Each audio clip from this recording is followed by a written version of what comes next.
دیکھیے، زکوٰۃ کا مستحق ارسلان وہ آدمی ہیں جس کے پاس ضرورت سے زائد 35,000 روپے 40,000 روپے نہ ہو۔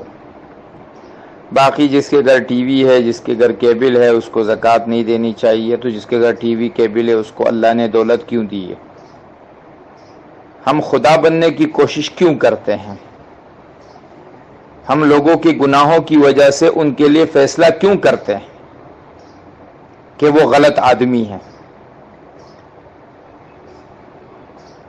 وہ گنہگار ہیں؟ میں ایک مسجد میں کافی سالوں پہلے رمضان کے دنوں میں گیا، وہاں بیان تھا، بیان کیا۔ بیان کرنے کے بعد وہ جو جن ساتھی کی نسبت سے میں گیا تھا تو انہوں نے کہا تھا مفتی صاحب تھوڑی سی دعا لمبی ہو جائے تو اچھا ہے۔ طاق راتوں میں سے کوئی رات تھی، تو بیان بھی بس وہ اللہ کی طرف سے جو تھا وہ بیان ہوا، اللہ کی رحمت کا بیان ہوا، اپنا دل بھی نرم ہوا، مجمع کا دل بھی نرم ہوا، رونا آیا، خوب روئے۔ بعد میں پتہ چلا کہ جی وہاں کے کچھ جو اللہ کی طرف سے مقرر کردہ فرشتے تھے، دلوں کے حالات کو جاننے والے تھے، انہوں نے یہ بات مشہور کر دی کہ جی وہ تو بہت زیادہ روئے مکر کے ساتھ۔ یہ مکر کا لفظ میں بڑھا رہا ہوں کیونکہ معنی اس کا یہی تھا کہ جی وہ تو بالکل اتنے زیادہ روئے، تو اس کا مطلب ہے کہ اتنا زیادہ رونا یہ تو اخلاص کا ہو نہیں سکتا، یہ تو دکھاوے کا ہی ہوگا۔ کسی نے کہا جی شیعوں کی طرح روئے۔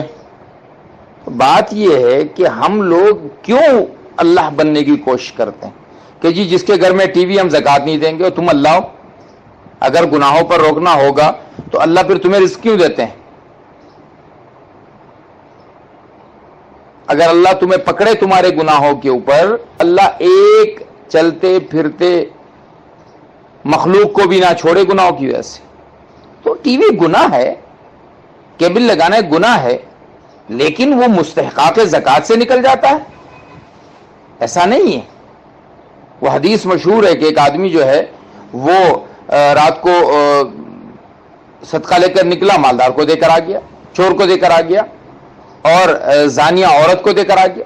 تو وہی آئی کہ تیرے صدقہ دینے سے زانیہ نے زنا چھوڑ دیا، چور نے چوری چھوڑ دی، اور غنی آدمی نے سوچا کہ جب غنی لوگ ایسے دے رہے تو میں بھی کیوں نہ دوں۔ آپ دیجئے، آپ صرف یہ دیکھیں کہ مستحق زکوٰۃ ہے کہ نہیں ہے۔ کسی کے گناہوں کے فیصلے کے لیے اللہ مت بنیے کہ کسی کے دل کے اوپر ہم جو ہے فیصلے کرتے ہیں، کسی کے عمل کے اوپر ہم فیصلے کرتے ہیں۔ نعوذ باللہ، اللہ بننے کا ہمیں بڑا شوق ہوتا ہے، فیصلہ صادر کر دیتے ہیں۔ یہ دنیا کا سب سے کمزور ترین طریقہ ہے۔